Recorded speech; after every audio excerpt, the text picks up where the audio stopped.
You've made a huge mistake. You'll be fired. Don't ever come back to this company. He shouted at me and left the room. So, I'm getting fired, huh? I've contributed significantly to the company without any major mistakes, but it seems I need to start job hunting. However, 2 days after that, my phone suddenly rings. Thank goodness, David, you picked up. Can you come back to the office right away? On arriving at the office, the scene I saw was, my name is David Smith. I have a calm wife and a lively 8-year-old son, making us a family of 3. I work at a subsidiary of a major food manufacturer, handling food orders and dispatches. Managing the inventory for both restaurant supplies and retail products is quite challenging. It's a meticulous job, but I've managed it smoothly without major errors. However, there's one troublesome person at work. Hey, David, you were supposed to finish this report by today, right? It was Manager John, my boss, who yelled at me. He's younger than me, in his 40s, but my superior. John, the son of a department head at the parent food manufacturing company, always orders me with arrogance. Moreover, he always thinks he's right, but is quite incompetent at his job. He was appointed as the department head just 2 weeks ago, but seems to have taken a dislike to me, dumping extra work on me every day. After you finish that, start on this report too. Hurry up. Yes, sir. Understood. Take the initiative before your boss has to tell you. You're really clueless. John threw a stack of papers on my desk and left the room. As I started gathering the scattered papers, I overheard my colleagues whispering. I didn't mean to listen, but being in the same room, I couldn't help it. John is always so hard on David. David's work is meticulous and error-free. I wonder why. But David seems out of it. At his age, still no title? Maybe he's not interested in climbing the corporate ladder. Yea, with his attitude, it seems hard for him to advance. He just smiles off when John yells at him. While hearing my colleagues chuckling, I sighed. Well, just say whatever you like. I'm just doing my job my way. While thinking that doing my rule is my way, I continued working on the tasks assigned by John. However, one day, as I was working as usual, my colleague suddenly started panicking.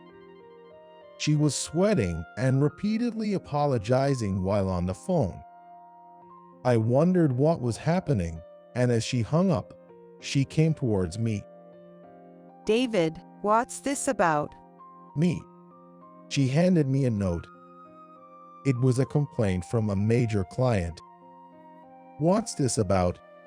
We ordered 50 regular items for business use and 500 items for home use as samples, but only the 50 business items arrived. We were supposed to distribute the home items to customers at an event in 3 days. They were quite angry. That can't be right. I've never made such a mistake before, and I was sure I had checked everything. This time, I couldn't understand why this was happening, and I started to panic. I handle orders for 2 types of products, those for business use and those for home use. The large packs for business and the smaller packs for home use have the same name, making them easy to confuse. It's a mistake-prone area, so I always paid extra attention, double-checking everything. But now, a complaint has come in. I immediately switched gears and opened my computer to check the order form. The form showed an order for 50 items for business use. That's odd. I'm certain I ordered 500 items for home use too. I couldn't believe my eyes, and I felt a chill run through me. Then, the next moment, John's loud voice echoed throughout the room. What a mistake you've made. You useless, incompetent. But I'm sure I ordered 500 items for home use. Quiet. The fact is you only ordered the items for business use. Instead of making excuses, do whatever it takes to gather 500 items for home use. John pushed me back to my desk and stormed out of the room in anger. My colleagues looked on worriedly at the exchange between John and me, but none offered to help. Anyway, I have to somehow gather the items for home use. I immediately returned to my desk and started calling the branches. Sorry for the sudden call. If you have any spare items for home use, could you send them over? Please, I'm begging you. Thank you so much. I'll definitely repay this favor. 241 items left. Only 3 days until the event our client was participating in. Could I possibly get 500 items in time? No time to doubt. Just do whatever I can now. I kept making calls, addressing the situation. I am terribly sorry. Yes, thank you very much. I kept asking them, checking for any available stock. Even if there was just one item, I drove out myself to pick it up. 71 items left. And then, the day before the event, I held the boxes filled with items tightly, said thank you sincerely. Thank you so much for this. I am truly grateful. Finally, I had managed to gather the 500th item. Somehow, I had prepared the amount planned for the event. I immediately went to deliver them to the client, but the person in charge looked down at me with eyes full of anger. What's going on? We've had a long relationship with your company, but we've never had such an experience. I'm sorry, but we can't trust you anymore. Our business relationship is over. The client took the products and slammed the door in my face. I slumped for a while, but then slowly made my way back to the office. I had done everything I could. But upon returning, there was John, arms crossed, looking furious, waiting for me. You made an unbelievable mistake this time. Such repeated errors affect the company's reputation. You'll be fired. Leave now. Don't ever come back to this company. He yelled and left the room. I trudged back to my desk, head hung low. So, I'm getting fired, huh? My mistake has caused trouble for the company. I've contributed to the company without major mistakes until now, but it seems I need to find a new job. It will be hard at my age, and without having advanced much in my career. What should I tell my wife and son when I get home? Filled with anxiety, I packed up my belongings. After the end of the workday, I apologized to my colleagues and left. I'm sorry for the inconvenience I've caused. Thanks for your hard work. I'll be leaving now. With a heavy heart and apologies, I left the offices. Using the remaining paid leave, that's all I have to do at the company. These last 3 days have been exhausting. I rotated my neck and shoulders, hearing them crack. How should I explain this to my wife and son? Will they be disappointed or give up on me as a failure? No, they'll greet me with a smile as usual. Considering my family's nature, they probably won't blame me.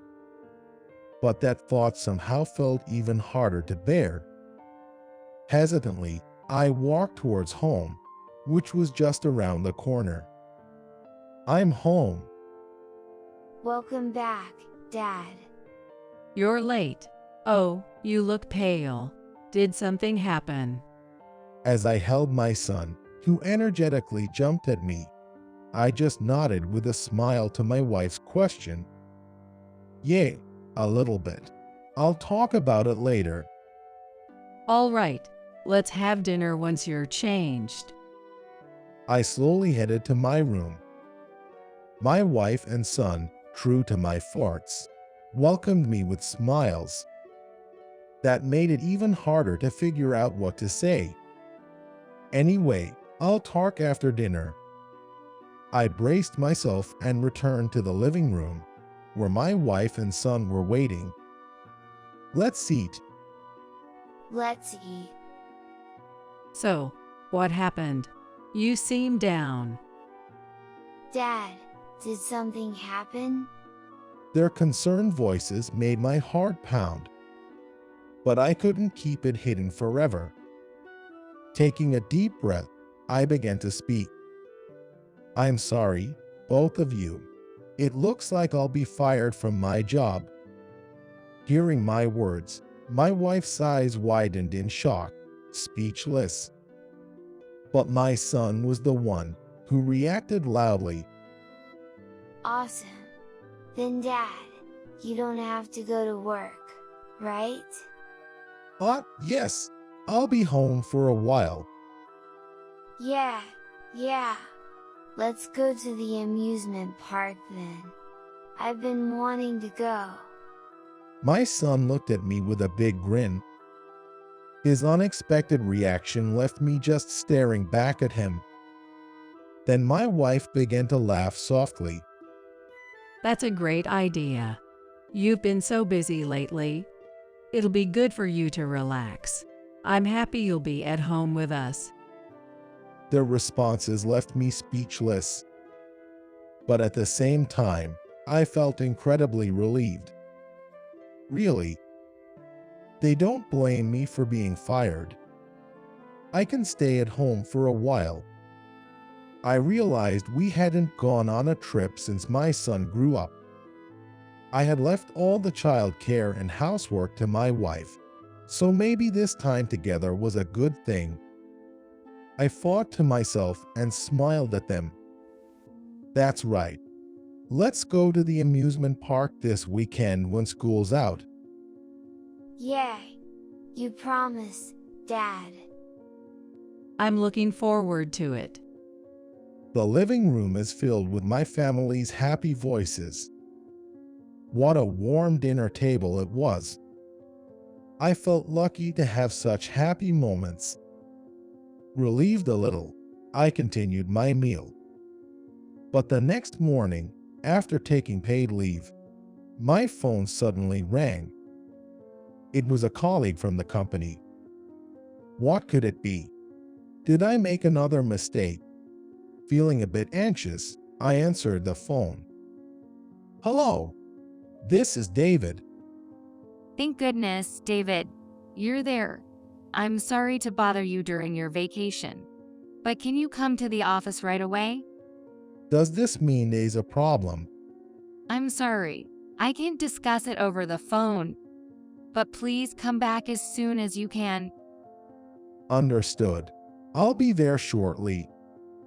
Urged by my colleague's rushed voice, I quickly got ready. My wife looked at me curiously. What's up? Did the office call? Yay, they called me in. I'll go and check. I arrived at the office 40 minutes after the call. Heading to my department, a colleague hurried over to me. David, thank goodness you're here. Please come with me quickly. Following my colleague, as he hurriedly ran, I tilted my head in confusion. Why such a rush? What could have happened? Then, as we ran, my colleague began to explain the situation to me. According to him, the next morning after I was told fired, the CEO of the company, with a changed complexion, came to our department, visibly angry. Why is he not here? Explain this to me. Are you referring to David? We don't need someone like him.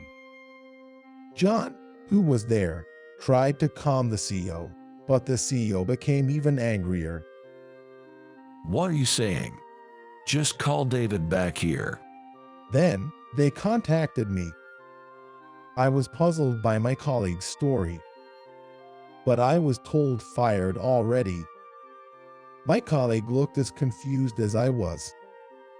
When we arrived, the CEO and a sullen John were waiting. Oh, David, good to have you back.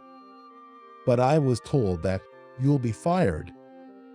The CEO looked surprised, but then relaxed and laughed heartily. There's no way we'd fire you. Without you, who would manage the contacts for this company? He showed me his computer screen, displaying the order page for our products. There, I noticed a section marked with a red warning sign. Wait, this isn't right, CEO. Since the day after I took leave, it seems no orders were placed. Well, of course, you weren't here. Why wouldn't orders be placed if I'm not here? Because that's a job only you can do.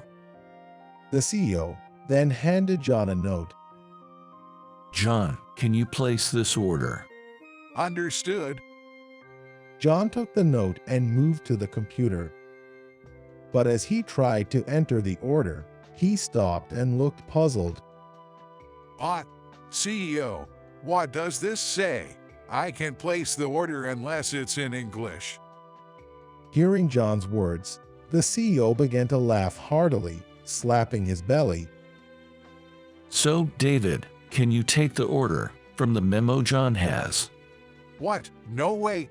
CEO, if I couldn't do it, there's no way David can. Just stand up and hand the memo to David. John, looking sullen again, reluctantly handed me the memo. As he pushed it into my hand, his glare seemed to say, "There's no way you can do it." I took the memo, sat down at the computer, and checked the order details.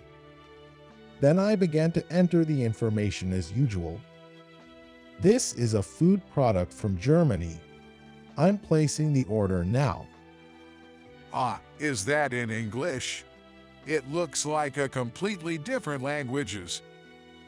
Next up, a product from Poland. What's this product called? I can't read it. Despite John's interruptions, I kept entering and placing orders one after another. After entering all the products listed in the memo, I looked at the CEO. If there are any more orders, I can do them right away. Isn't it about time for our regular order with France? Yes, it is. Hey, someone bring any order requests you have. David is back, so we can get them done quickly. Hearing his words, several employees gathered around, bringing order requests. David, could you handle this, please? And this one too. We're in a rush. As I busily entered the orders, I could hear John grumbling in the background. Unbelievable. How can that incompetent David manage to place orders? That's when I realized something. John didn't know about my extensive knowledge of other languages. In fact, I studied various languages during my student days. Being able to read and write in these languages has been incredibly useful in dealing with these countries. After entering all the requested orders, I thoroughly checked the product names and quantities for any errors. All good, no mistakes.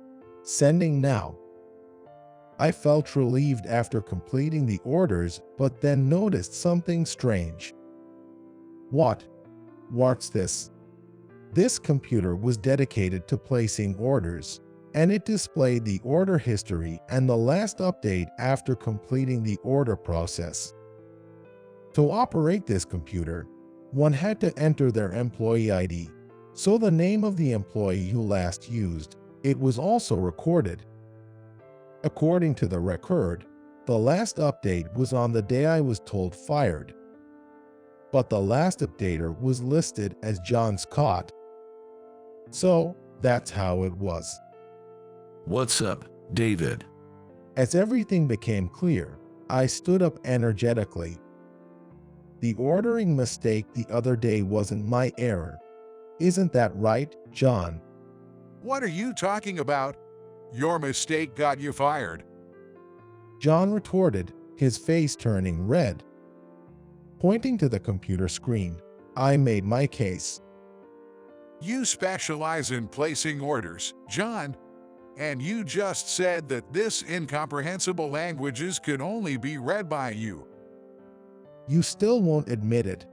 Then, let me show you the proof. I quickly printed the screen and showed the printed paper to everyone present. Look here. It says the last updater was John Scott. Well, that is. John muttered, flustered, waving his hands, but everyone's eyes were focused on the paper I was holding. The CEO took the paper from me and stared intently at John's name. After a moment, he spoke in a grave tone. It seems you are the one who should be leaving this company, John. No, this must be some mistake. John stammered, his face turning pale as he tried to make excuses. But the CEO, with a stern look, declared to him, I will be reporting this matter to your father as well. Be prepared for the appropriate disciplinary action. The president stared intently at John before leaving the scene. John let out a short cry and then collapsed weakly to the floor. Meanwhile, I was surrounded by my colleagues, all of them speaking to me at once. David, we had no idea you had such a skill. Honestly, we thought you weren't competent at your job. We're truly sorry. You didn't talk much and seemed a bit odd. Sorry about that. Oh, don't apologize. You guys hadn't done anything wrong to me. Besides, it looks like I'll still be able to work at this company, so let's keep up the good work together. I replied lightly to my colleagues. Seeing their relieved faces made me feel relaxed and reassured. This way, I proved I hadn't made a mistake and safely returned home. When I told my wife and son that I would be returning to work, they were overjoyed. A few days later, while I was still using my paid leave, my phone rang again. It was the CEO. Sorry to bother you during your time off. Actually, one of our clients called. They insisted me pass a message to you. It's okay. What's up? Well, after the mix-up with the order, the client contacted us, wondering if it really was your mistake. They remembered how diligently you'd handled our dealings in the past, and suspected there might have been a misunderstanding. Oh, I see. I said, recalling those times. It was heartwarming to know that the client had thought so highly of our long-term relationship. The CEO continued. I always thought it couldn't have been your mistake, but never imagined John would tamper with it. I'm really sorry about what happened. After a meeting with the higher-ups, we decided to fire him. It's only fair after what he did. John's father was a senior executive at the parent company, but even that couldn't save him. According to the CEO, John was now job hunting at another company, but rumors of the tampering were making it difficult. After hanging up, I took a deep breath. I could get back to work as usual. With John gone, I was ready to work even harder. Seeing my renewed spirit, my wife said with a smile, "Seems like good things are happening." The next day, we went to the amusement park as promised. My family enjoyed the park, watching our son's happy face. Dad, Mom, we can reserve priority tickets here. Really? That's convenient. My son explained the system that allowed us to use attractions preferentially within a designated time. Watching my son, who had grown up so much without me realizing, a warm feeling filled my heart. We enjoyed the amusement park all day. Then, the day to return to work arrived. I go now, I said, leaving the house earlier than usual. The familiar commute seemed to shine differently to me that day. When I arrived at the office, I brushed off my suit and walked in slowly. Good morning. David, good morning. Sorry to ask right when you arrive, but can you handle this? A colleague handed me an order for Germany. Sure, leave it to me. And so, my routine at work resumed as before.